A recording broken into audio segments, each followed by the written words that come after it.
It's time to take off your clothes, enjoy clothes-free living, and join us for Naked, Nudist, and Naturist. Welcome to Naked, Nudist, and Naturist, the show that celebrates clothes-free living for all. I'm your host, Frank Stone. And I'm your correspondent, Lisa Monroe, and I'll be reporting on all things within the Naturist community. So it's time to get naked and join us. And enjoy clothes-free living on Naked, Nudists, and Naturists.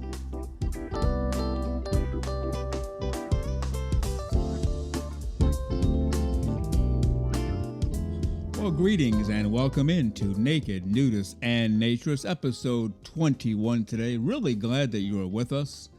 We look forward to this time together, and we are glad that we can spend it together. Brand new show every Saturday morning, 6 o'clock a.m. Eastern Time. Hit Spotify right away. That's the go-to place right out of the gate. And eventually it makes its way to every podcast platform under the sun.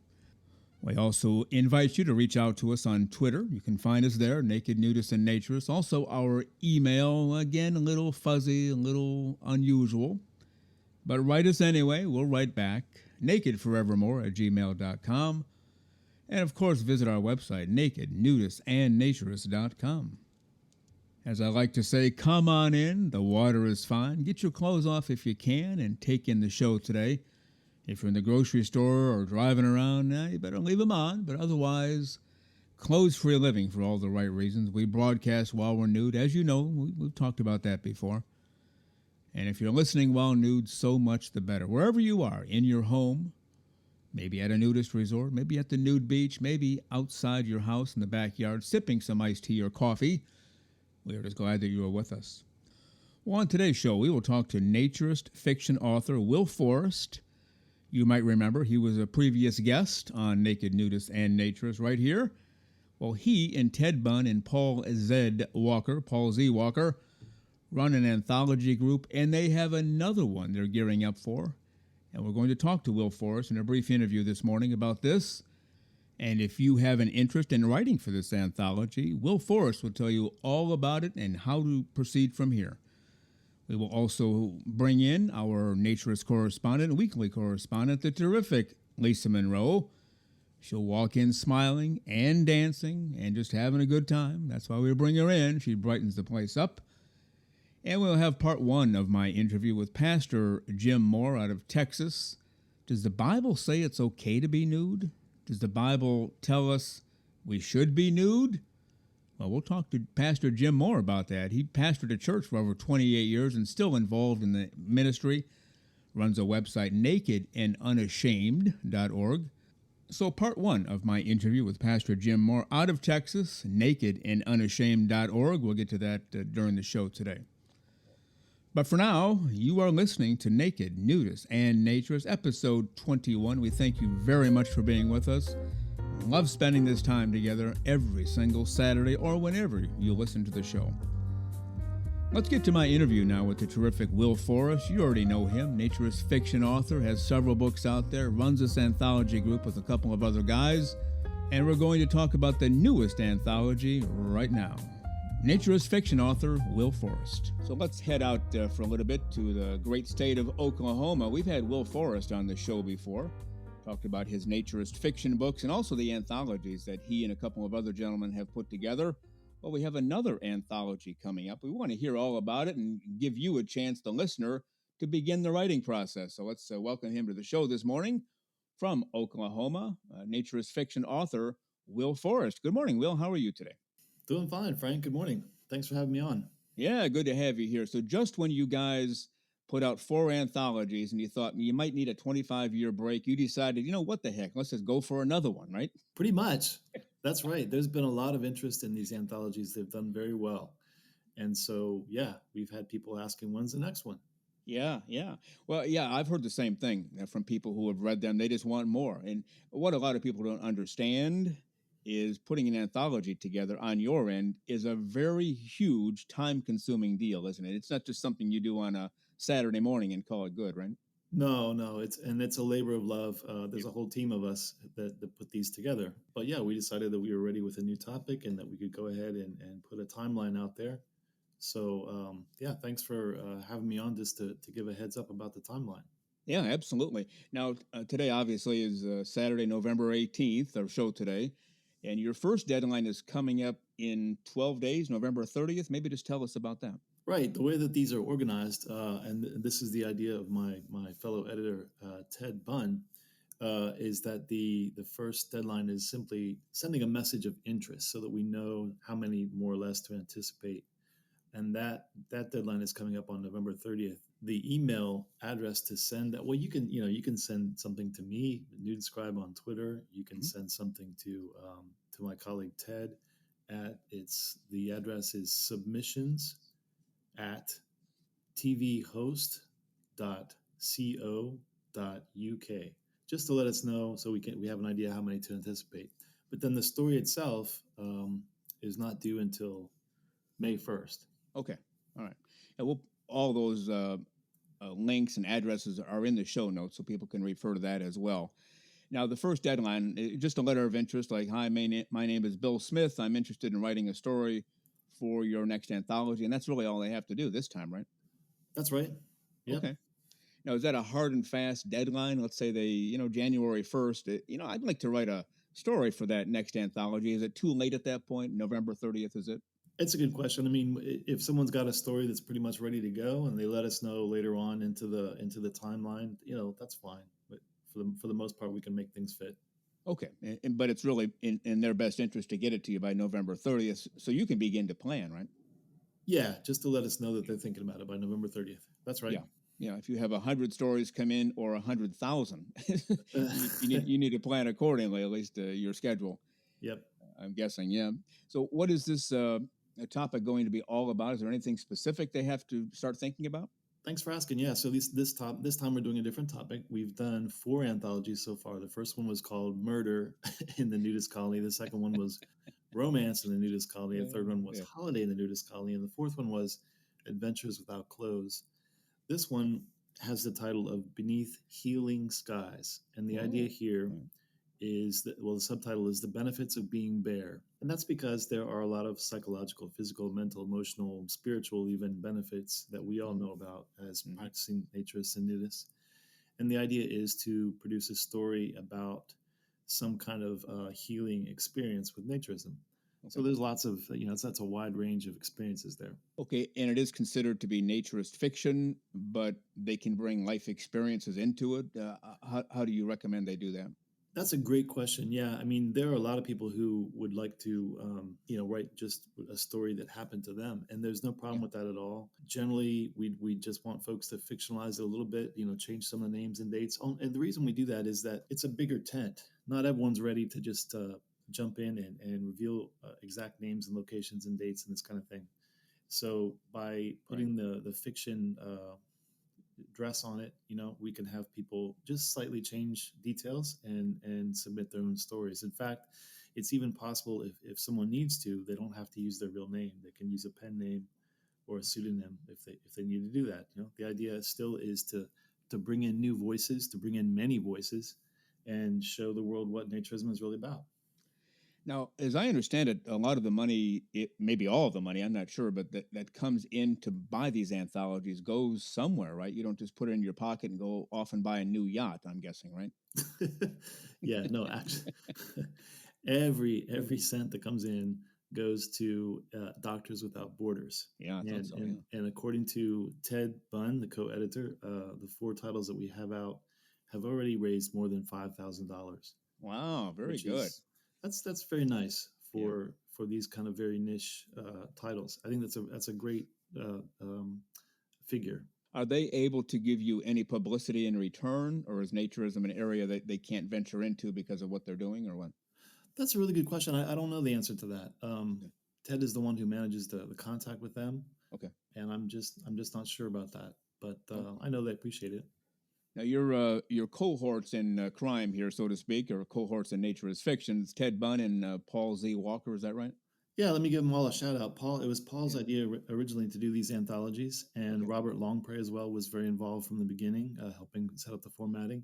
Ted and I became the editors, And Fabien Lutz Barabé became our cover artist, and he's continuing on in that capacity. He's also contributed a couple of stories. And then Linda Weber, since she got on with the second volume, has been our most outstanding promoter of Well, the yeah. anthologies.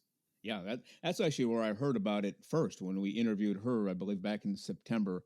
Is she told us about this, and that's when it led us to you and the gentleman.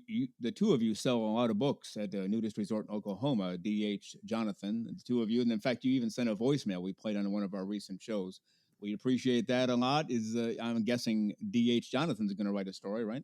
Yes, and D.H. Jonathan has been involved, I think, since the maybe the third title. Yes, and Right. many other terrific folks. And you know that's the neat part about it. Since it's for charity, that means that we have some more established writers, but we also have folks who are sending in maybe their first story ever, Right. and that's great. That's wonderful. That's exactly what we would like to do.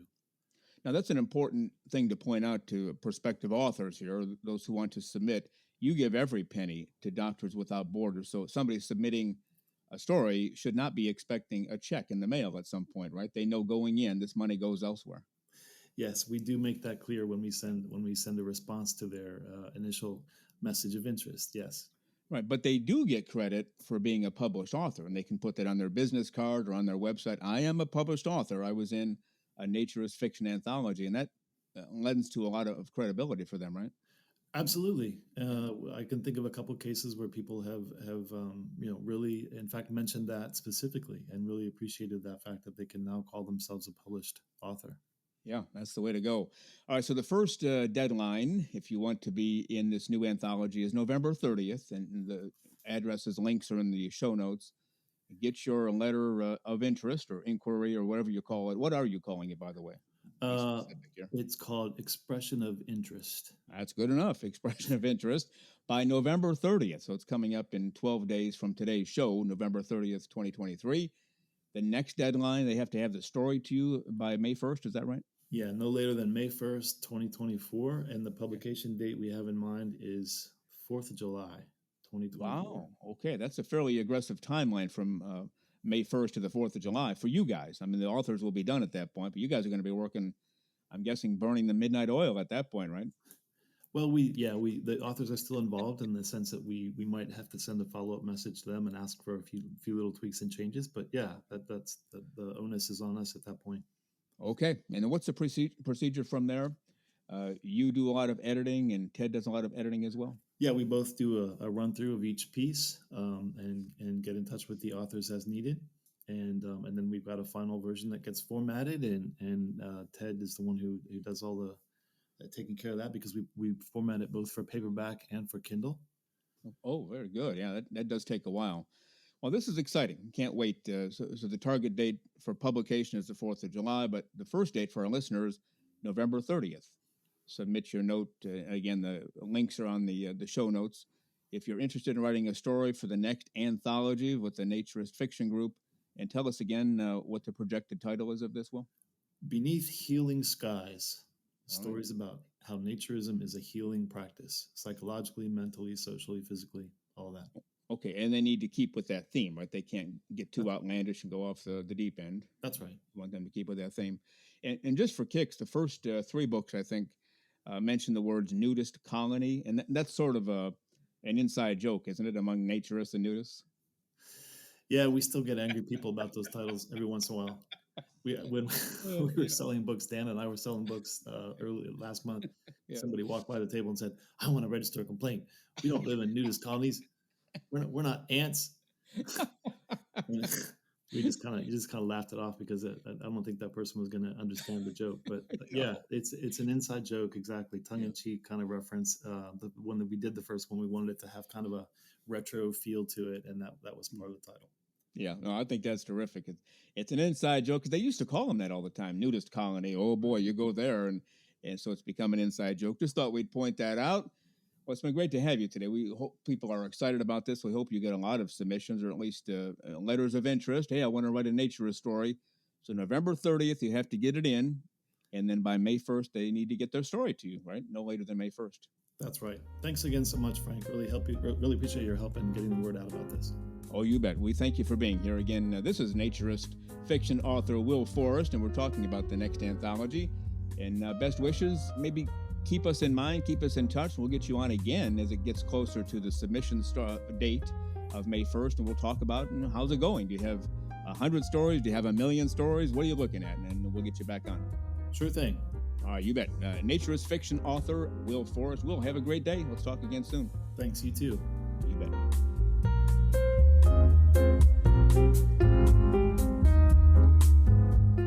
What a terrific guy. One of the genuine, really good people out there. Will Forrest, naturist fiction author. If you want to write for an anthology, now is your time. Get your letter of interest in by November 30th, and you have all the way till May 1st to write your story. How about that? The terrific Will Forrest, and we thank him for his time on this show. You're listening to Naked, Nudists, and Naturists, episode 21 today, enjoying clothes-free living and working and playing for all of the right reasons. Glad you're with us today. We enjoy this time together. I keep saying that because it's so true. We look forward to your feedback. We look forward to spending time with you. Well, as you can tell by the music that is sneaking in on us, Lisa Monroe is here, so let's get to it right now. Our weekly correspondent on naturism, the terrific Lisa Monroe.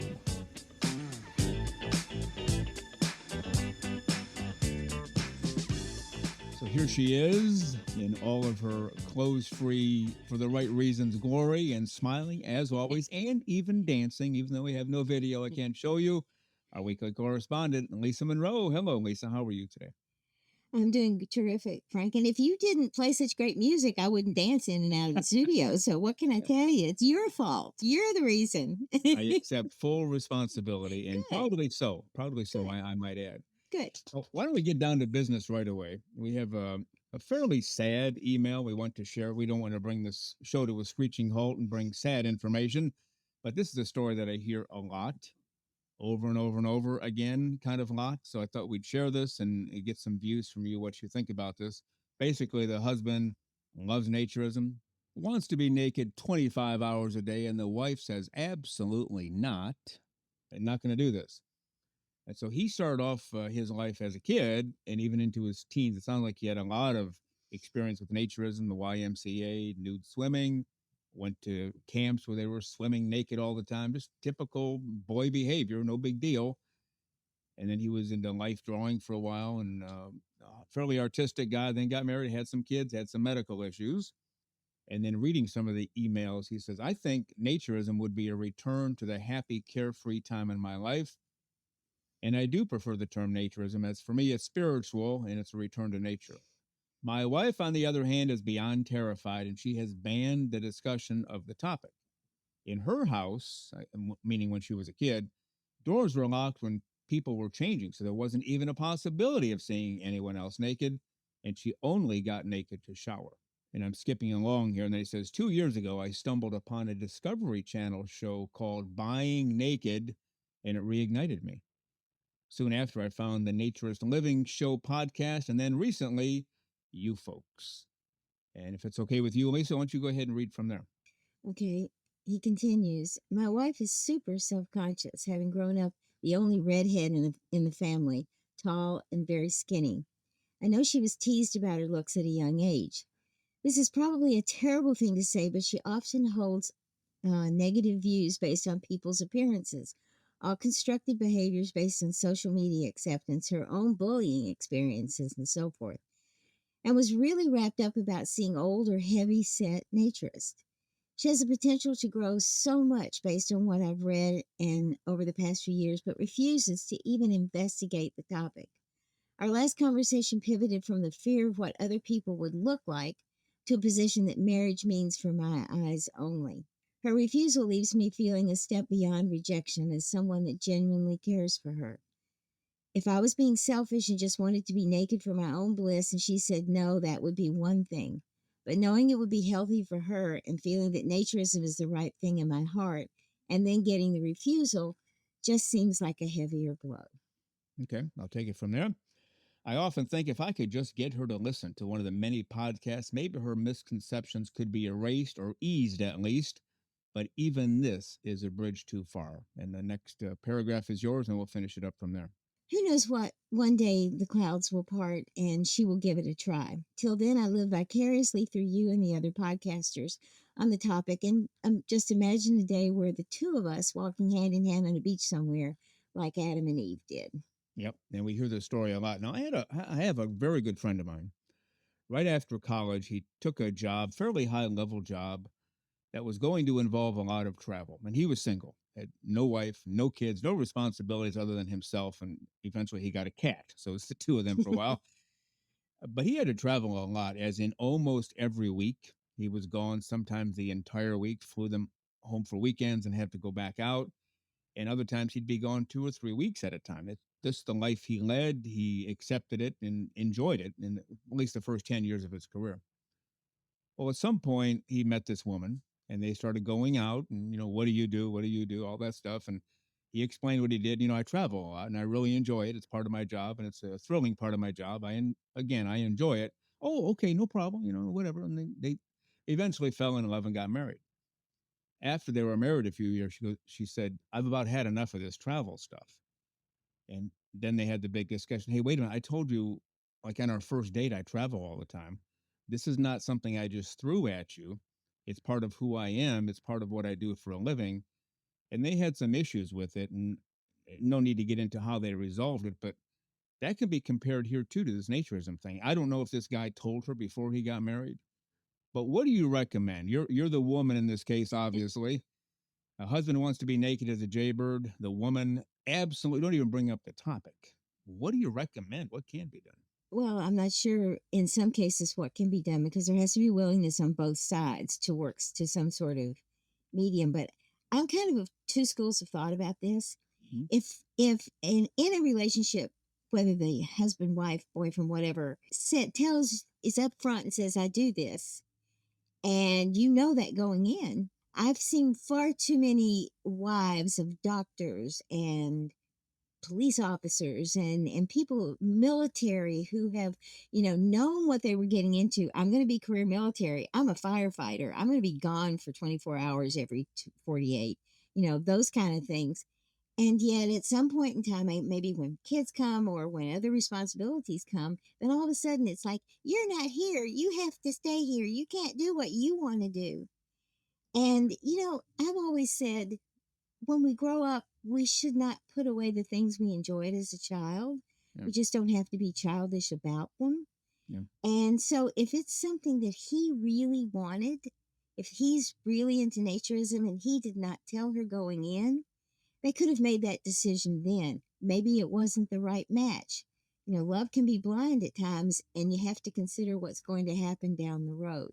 And we don't often think of that. But I think he's in a real quandary. And I'm not real sure until perhaps listening to some of the women in naturism that had we've interviewed and other people have talked to. Maybe those would be some ways to get her to listen, but apparently she won't even listen. yeah. So I think you have to be upfront, you have to discuss things, and then you have to compromise and figure out how you both deal with it. Now, he did mention in the one paragraph, which we did not read. Now, I didn't blindside my wife on the topic on day one, but over the course of the marriage, I've dropped big clues. And he says at the end of the paragraph, all of these were laughed off. That might be the issue. He didn't tell her. And then all of a sudden, after marriage, after kids, after medical issues, oh, by the way, well, that's a huge surprise, isn't it, for any woman, any man? It's a very big surprise. And when you look at, she grew up not too dissimilar to the way I did. There was no nudity in my family. If my dad was going to take a shower, then I had to stay where I couldn't accidentally see him scooting across the hallway or anything. It Yeah, was kind of a thing. But I also wasn't given a bad body image by them. And they weren't prudes in the fact, that they insisted on covering up all the time or being very straight laced. So there's some differences there, but there is a difference in growing up in a community where, or in an environment where naturism is not a thing, where it's just not a thing, and it's really a tough situation for him. And I'm not sure I have an answer. Maybe someone else knows and has been through this and has yeah. some advice. All right. Well, a couple of things then. So it sounds like he did not tell her. So our first piece of advice to everybody else, except this gentleman, we're going to call him Sam. He didn't want his name used. Sam, this part won't help you now, but it could help everybody else who's before the step you were some years ago. Be upfront about it. Tell your prospective spouse, your girlfriend, if you're falling in love. Oh, by the way, Hmm. I do this, and hopefully they'll be into it. And if not, that's when you have that discussion, not 20 years into it. And that would be the advice for everybody else. Be upfront. And we talked on a previous show whether you mention it the first date or not. See, I think you should, because if it's the lifestyle that you lead, it's not weird. It's actually normal to do that. If that's your lifestyle, just drop it in. Oh, by the way, I'm a naturist. I live clothes free all the time. And if the other person, grabs their belongings and makes a beeline out of the restaurant, well, you probably saved yourself years of grief. I'm guessing you agree with that. I do, and I think in honesty is always the best policy, and how anyone can create a relationship based on anything less than total honesty with each other is just doomed for problems down the road. Yeah, bring everything up front. For example, you could say if you enjoy football in USA, it's American football. Mhm. I have season tickets to this team and that team, and every Saturday I'm at a game, and every Sunday I'm at a game in the fall. You Mhm. drop that the first date, and she Mhm. can say, assuming it's a man telling a woman, "Well, great, I like football. Let's go." Or she can say, "Football is a waste of time." And they can have a discussion early, and it might even be a relationship killer. Well, it's better to kill it early than after 15, 20 years of marriage, right? Absolutely. It's just it's very sad because I think a lot of times people get caught up in that lust of the moment, that, romantic thing and happens, which is a wonderful thing to happen, but it needs to happen between the right people, not the wrong people. And Yeah. who's to say what's right or wrong? I mean, we're delving into some psychological things here that I'm certainly not qualified to comment on it other than personal opinion, but I just got to be honest. And I think had he been honest early on, then she may have come around a little bit easier. But now she's very set in her patterns, and there is an adage that the older we get, the harder it is to change us. And Yeah. it's I'm just afraid that he is not going to be able to realize what he wants, and apparently he desperately wants to get back to that feeling that naturism gives him. Yeah. Now, he mentioned a couple of years ago he found the Naturist Living show. That's the one with Stefan Deshane out of Mhm. his Bear Oaks Family Naturist Resort by Toronto. And then recently discovered our show. And what we try to do with this show, it's a big part of why we exist, is to let people know this is normal. Some friends of ours might dispute this next statement, Lisa, but we're normal human beings. Yes, we are. We're just Then some may regular, dispute yeah, that. we're just regular people This is enjoying true. clothes for a living for all the right reasons. And so maybe that's an answer too. If he can get his wife to listen to a show or two, either ours or Stefan's or both, and just listen to intelligent people discuss it, not just the two of us, but all of our guests. Listen to what our guests have said. Every guest we've had has been well spoken, very intelligent, and enjoys clothes free living for all the right reasons. Nobody, no weirdos here. No psychos have appeared on the show and never will. Yeah. And so maybe that's part of it too. Just that's how you can normalize it by listening to normal people who actually do it and discuss it. What do you think? I think that's exactly what she needs to do. She needs to accept the fact that naturism is not an aberration. It's a normal thing, and but it's a normal thing for people who enjoy it.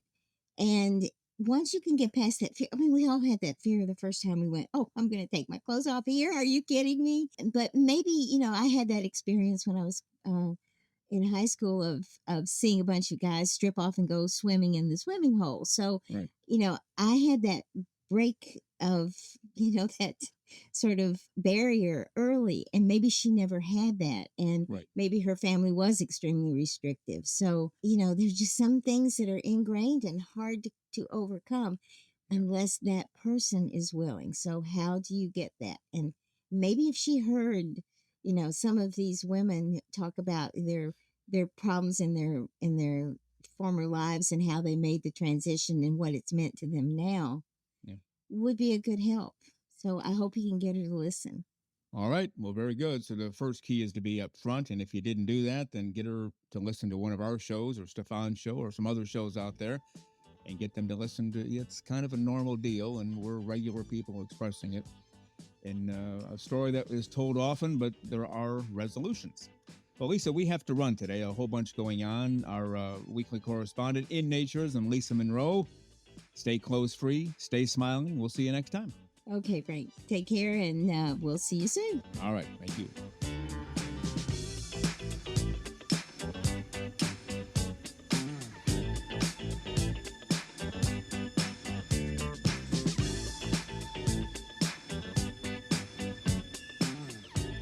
The terrific Lisa Monroe. What a terrific person and a great writer, by the way.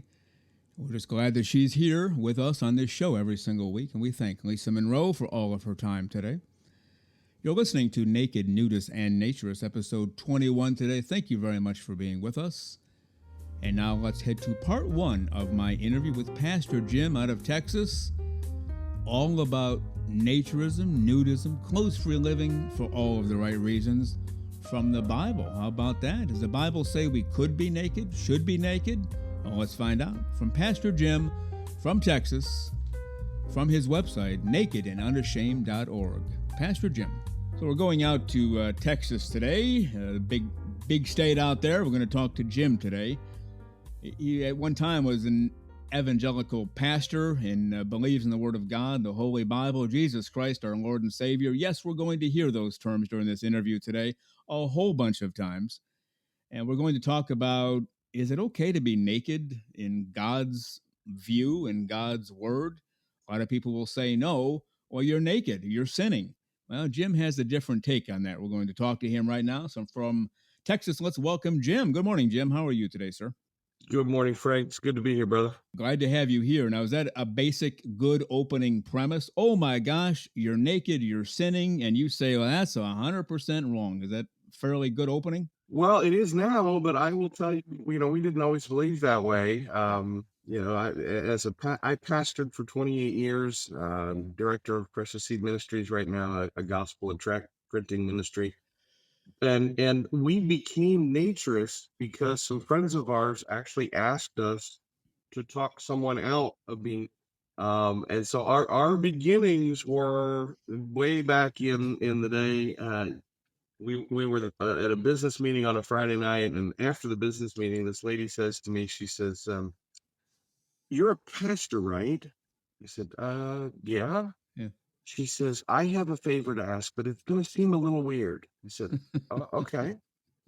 She says, "My family they're my sister and her husband and they're nudists." And she was like whispering the word because you can't say Sure. the word, right? Sure. And I said, "Okay." She says, "Would you help me straighten them up? Would you help me, talk them out of this?" I said, "Well, sure. I'd be glad to help you with it. Yeah. But give me a week. Let me do a thorough Bible study on the subject. I don't want to go in unprepared. So Right. let's get back together next Friday night. I'll have my study done. We can compare notes, and then we'll game plan how to straighten them up." That didn't quite work out the way I expected it would. Yeah. We went to work the next morning. My wife and I went to work the next morning studying the Bible together on the subject because we drove the whole drive home was like, well, that is weird. We've heard of nudists, Yeah. but we'd never met anybody that had any family was that the nudists. Right. And so we started the next morning, and what we found actually shocked us that there was a lot of mention in the Bible about nudity and not in a negative way, right? A Yeah. lot of the verses that can be taken out of context refer to sexual immorality, but not nudity, not simple, basic nudity. Right. And in fact, God called the Bible very good from the very he called the body very good from the very beginning. Yeah. And it's Satan that kind of distorted that view, turned it into something dirty and sexual. God turned it into something good. Yeah. And Satan turned it into something sexual and shameful and dirty and bad. We're trying to restore that image now, but that was not how we started, brother. Yeah. You went in to get people away from naturism, and the end Right. result is you became a fully blown naturist for all of the right reasons, biblically speaking. My wife has a phrase, and she's absolutely right. If God is for it, then we are for it. If God is against it, then we're against it. And the only source for that information should be the Word of God. It Right. shouldn't be the pulpit or the pastor or the teacher or the professor. They can all be wrong, but the Hmm. Bible's not wrong. Right. And so we took an honest, serious, deep dive into the Word of God, and what we found wasn't what we had been told. Well, I've told people because they'll begin with, well, I think that, and I'll stop them. I don't care what you think. I don't even care what I think. I just want to know what God said, and that's what Right, I'm going to do. And so, start at the very beginning then. Well, two things. First of all, every baby I know of, unless there's some science journal hidden somewhere, every right, baby I've ever heard of is born naked. Plus, we go back to the very beginning. Adam and Eve were just naked 24/7. right. So how did we get from that? Because if God had Adam and Eve naked and has every baby naked, it's probably okay, right? Not only okay, but encouraged. Or are we off base here? Well, the argument is made, well, God clothed them, and so he wanted us clothed, Yeah. right? And we talk about in our Bible study and on our website the fact that if that's all you get from the account of God removing Adam and Eve from the Garden of Eden, and that well, God clothed them, so that's that. Well, now we have to be clothed. If that's the end of the story, then you missed the entire point, Yeah. right? Is that God knew the climate would be changing now, and he loved his children enough to say, this is going to be okay. You Yeah. might need some clothes sometimes if you're going to walk through thorns. Yeah. You might need some clothes sometimes if it's 20 below outside and the snow is neck high on a 10-foot Indian. Yeah, Yeah. you're going to need clothes Yeah. as a means of protection, and I'm here to provide your protection. If all you got was, well, God clothed them, then you missed all the other examples of the commonplace of nudity in Scripture. Yeah. I'm not talking about one or two examples. If it was one, you might call it an exception, Yeah. but it's not one. It's over and over again, Old Testament and New Testament, the commonplace of the naked body. Mhm. This whole thing that we experience today in Western civilization is an oddity, right? It's not the norm in history. We didn't treat the body this way until the last couple hundred years. Now, one thing I noticed that jumped right out at me in referring to your website, nakedandunashamed.org. I've read through that multiple times in preparation for our discussion today. You talked about the prophets removing their robes before they preached. Now, in my head, if I go somewhere to talk to somebody and it's cold, so I wear a coat and I go inside, okay, I take my coat off and now I start talking. Well, I still have on a shirt, a pair of pants, some underwear, socks, and shoes. Right. But back then, they didn't have that. They didn't have, Amazon delivery or anything like that. They didn't even have pants back then. They just Yep. had robes. That's all they wore. And Yep. so when the Bible says he took off his robe and started preaching, that does mean he was preaching totally nude, correct? Well, 1 Samuel 19:24 is referring to King Saul when he gets to where the that Samuel was, where the prophets were prophesying. It says, and he, meaning King Saul, and he stripped off his clothes also and prophesied before Samuel in like manner, and laid down naked all that day and all that night. Mm. Wherefore, they say, is Saul also among the prophets? The Wow. assumption that King Saul was a prophet was based on the fact that he was naked, Wow. meaning then that the prophets were naked while prophesying. And the root word of testifying is testes. It's literally, it was the lie detector of the day. You could tell if a prophet was telling you the truth based on the condition of his naked body. Yeah. And so they saw King Saul get naked and prophesying, and all the other prophets were naked. So they said, wow, King Saul must be a prophet because he's naked, Yeah. which meant that it was commonplace for the That's right. prophets to be naked while prophesying. Totally normal. Now Exactly. there's a guy in the Bible by the name of Isaiah, kind of a big name in the Bible, and Kind of a big name. even has his own chapter. I don't have a chapter, you don't have one, but Isaiah did. Yep. Fairly important. Yep. And I read on your website, he was basically naked for 3 straight years, never had any clothes on at all while he was doing his thing, right? And these Hebrew words in both cases, and with King Saul and Isaiah, the word naked means as a baby is born. That's the literal interpretation. Mm-hmm. And Wow. so we know that they were naked as fully naked. Because what you'll hear amongst pastors today and trying to explain Isaiah away. Well, he had his underwear on. Oh, really? Well, it says, at the same time spake the Lord by Isaiah, the son of Amos, saying, Go and loose thy sackcloth from off thy loins, and put off thy shoe from thy foot. Yeah. And he did so, walking naked and barefoot. My servant Isaiah hath walked naked and barefoot 3 years. Yeah. So Yeah. just in case you thought maybe he had his underwear on, it says barefoot too. That's true. Just so we're, naked and barefoot. This is completely naked. Now think about this. Can the Lord command someone to sin? No, God will not command anyone to sin. Yeah. If naked and barefoot was a sin, then God had just commanded Isaiah to sin, and that will not happen. It cannot. No, not at all. And so we started off totally naked. The Bible talks about the prophets and other people totally naked.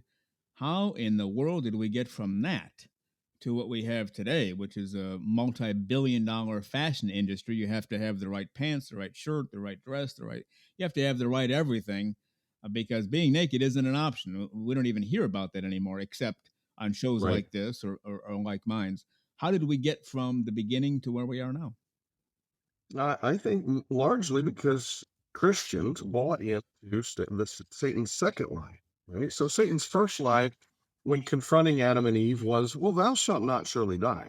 Yeah. They had told Satan, in the day that we eat the fruit, we're going to die, because that's what God had told them. Yeah. God didn't lie to them. God was talking on a spiritual level, that the day they ate of that fruit, they would spiritually be dead. They would lose the perfect condition and the perfect relationship they had with God.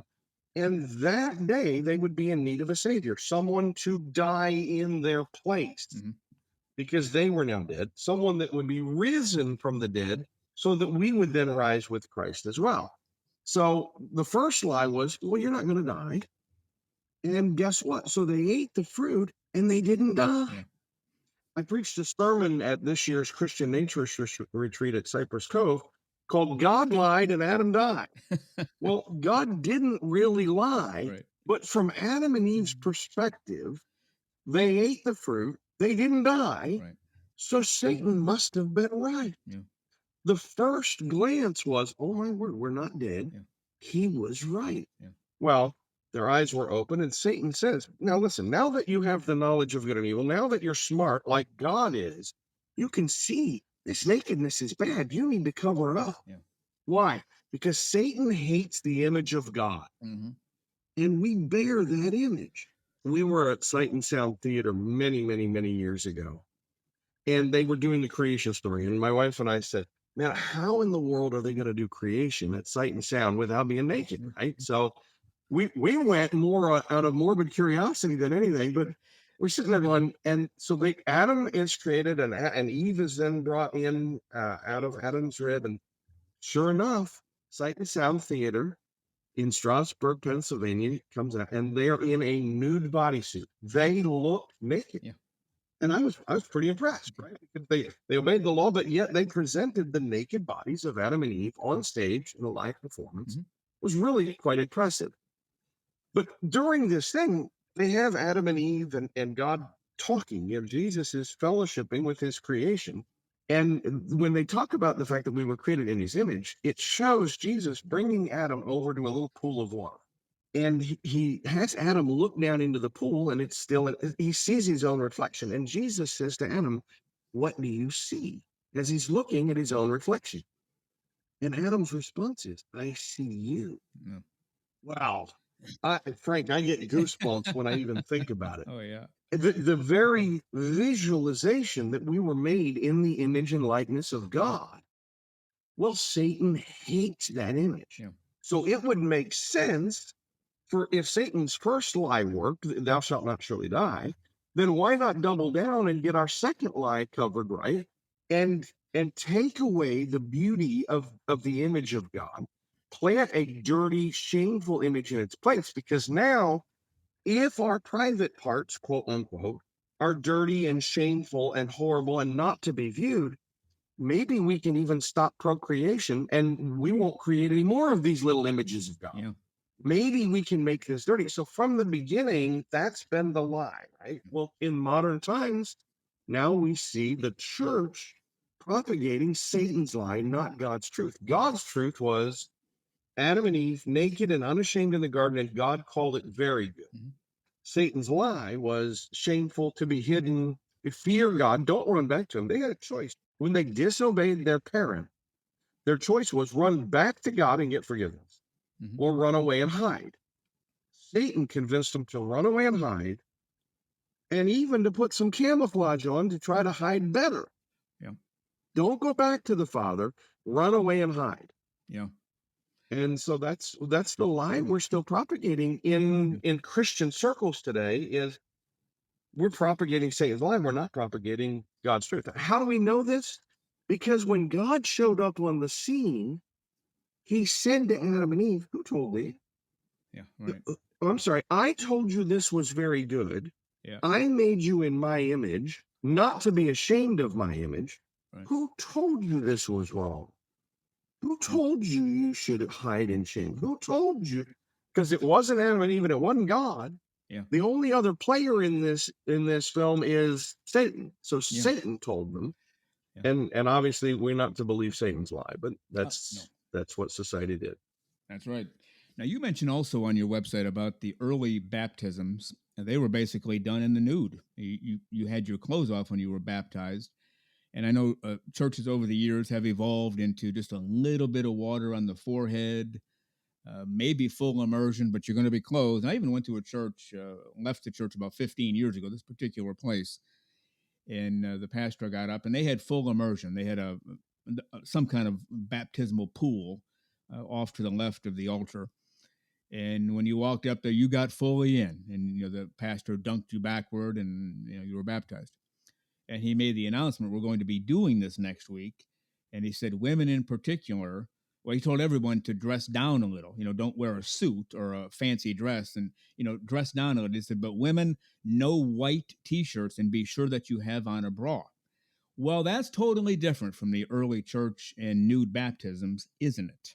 Yeah, just a little bit. When you think about the fact that we were born naked, Yeah. and that we should be born again naked, Yeah. that we were innocent and pure in the sight of God, and now we're innocent and pure in the sight of God, that suddenly the symbolism begins to make sense. You're born again when you get saved.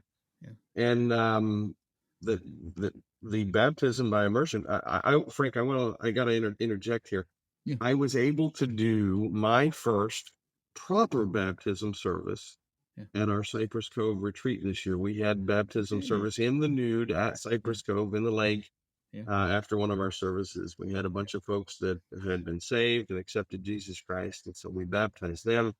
We had some folks that wanted to be baptized as God intended and from the beginning, and so we rebaptized a few as well at the same time. But oh, that's great. It was a great great news. service.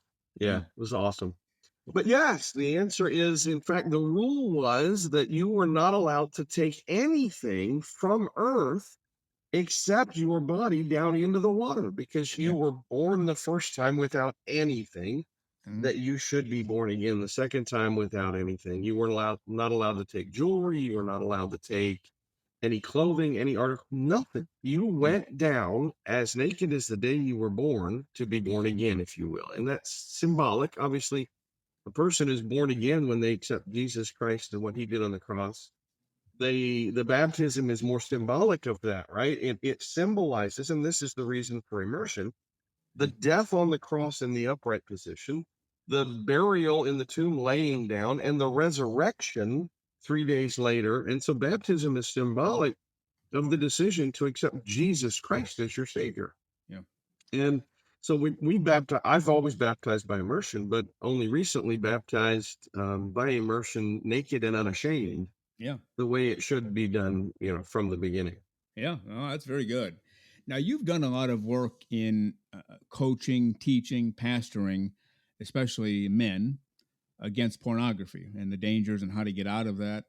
And it's really hard to explain to people who don't believe this, who are not believers. If you have a bunch of naked people sitting around, where's the need? There's no pornography. It just doesn't happen because the whole naturism lifestyle, the mental state is totally different. It's when you put clothes on, now things are hidden. Now it becomes, hey, I wonder what's under that t-shirt. I wonder what's, and before you know it, now the thoughts go to, wow, I got to see her naked. Oh boy, I got to, and then it evolves from there and just kind of spins out of control. And then that's when pornography gets in, and then that's where you come in, right? And have you seen that too? And how many, not how many people, but how deeply are people affected by that? It's a great question, and it seems counterintuitive. We've kind of coined the phrase, "The problem is the solution," right? Is Yeah. a renewed mind, as it relates to the body, changes, and again, desexualizes the mind. It desexualizes stuff. Here's the problem: today we have a Pavlov's dog situation where the experiment was done by Pavlov, and what he did was he would ring a bell every time he fed the dogs. Ring the Yeah. bell, feed the dogs. Ring the bell, feed the dogs, and literally over and over and over and over and over and over and over again to condition the dogs to associate the ringing of a bell with feeding the dog. Mm-hmm. It got so effective that Pavlov could ring the bell, and without feeding the dogs would still salivate. They knew the sound of the ringing of the bell meant food. Yeah. And so they would begin salivating just by hearing a bell ring. They didn't need to see food, smell food, hear food, anything. Right. The ringing of the bell created the mindset in the dog that there must be food coming. Yep. What we've done today in society is that the only time people are naked is for sex. So Yeah. we've conditioned the mind to think naked equals sex, naked sex, naked sex. Yep. And by becoming a naturist, by normalizing nudity, by making it commonplace, now nakedness is for mowing the lawn or planting the garden or collecting tomatoes or washing the dog or walking the dog or suddenly every day, all day activities are to be done in the nude. My wife and I, we run the tractor in the nude, we mow in the nude, we do everything we do on this property, bad weather exception, right? If it's cold, then we're wearing clothes outside, or if we're weed whacking and throwing around all kinds of hard objects, then my wife will wear a pair of pants and no top, right? There's no need for that. Right. And so we've made nudity equal with everyday activities. And so there is no sexual response to nudity. Sex is now more about our spiritual connection and our friendship rather than just a physiological response to nudity. We've desexualized the mind. And there are some fantastic websites like mychainsaregone.org. As well as ours, that can talk about and literally walk you through the process of how the mind is renewed to see the body as God sees it, as very good and as non-sexual. I mean, let's face it, sex is a very, very, very small percentage of our overall time spent during the day, week, year, month. Right. And so we literally do everything in the naked and unashamed condition that God intended from the beginning. And the porn addiction is broken automatically. There's no struggle. In fact, there's a new book out by Phil Oak that is called Surprised into Freedom. And he deals specifically with this subject of breaking the porn addiction in the church's view, the traditional church's view, is very difficult, right? It's a serious addiction. It's hard to overcome. You'll need accountability partners and prayer and help and struggle. You're going to really struggle through this process.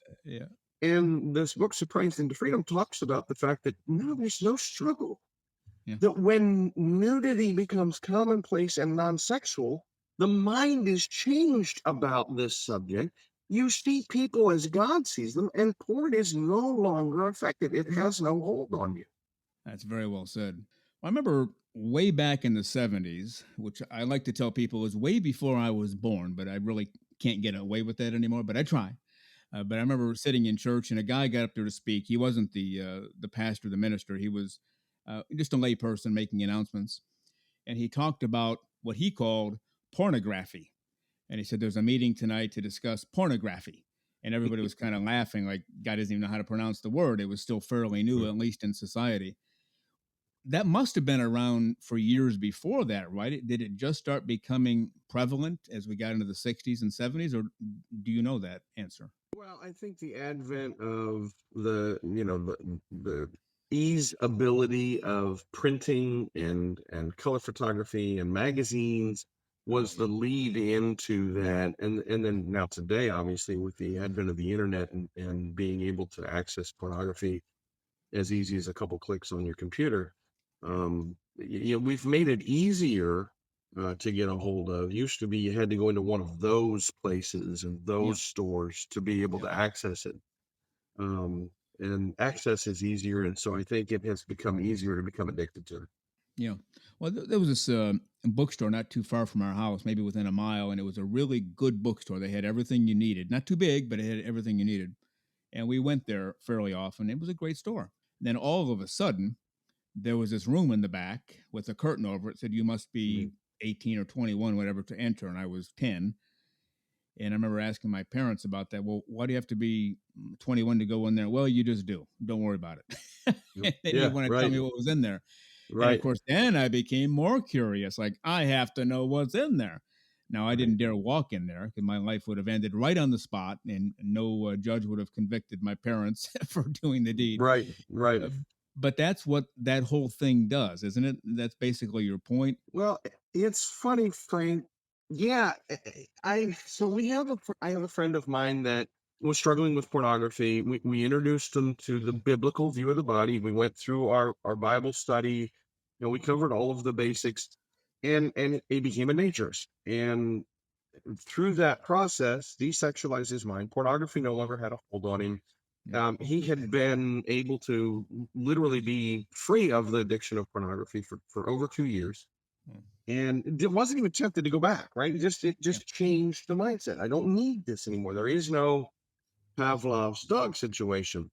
Yeah. He started dating a girl and wanted her to share in his naturist beliefs in their home, wanted to create a naturist Christian home, raise their kids to not have the porn struggle as they grew up and through puberty and teen and then adulthood.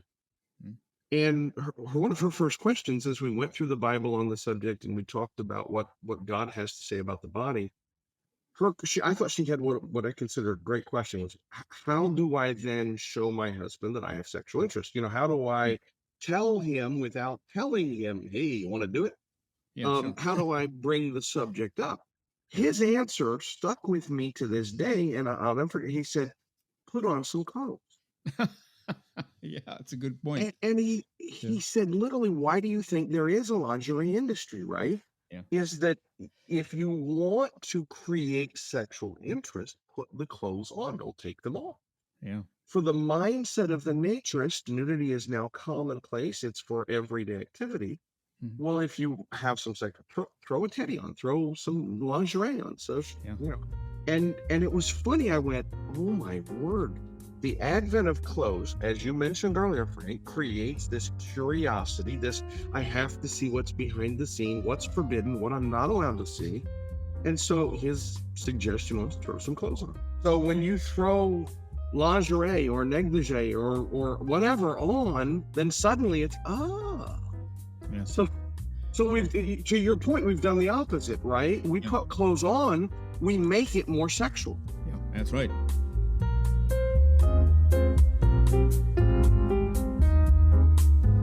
Well, there you go. Even the Word of God says we can take our clothes off and enjoy clothes-free living. Part 2 of my interview with Pastor Jim on next week's show.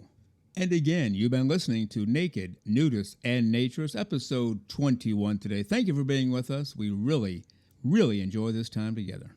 We look forward to spending time with you on this show and connecting.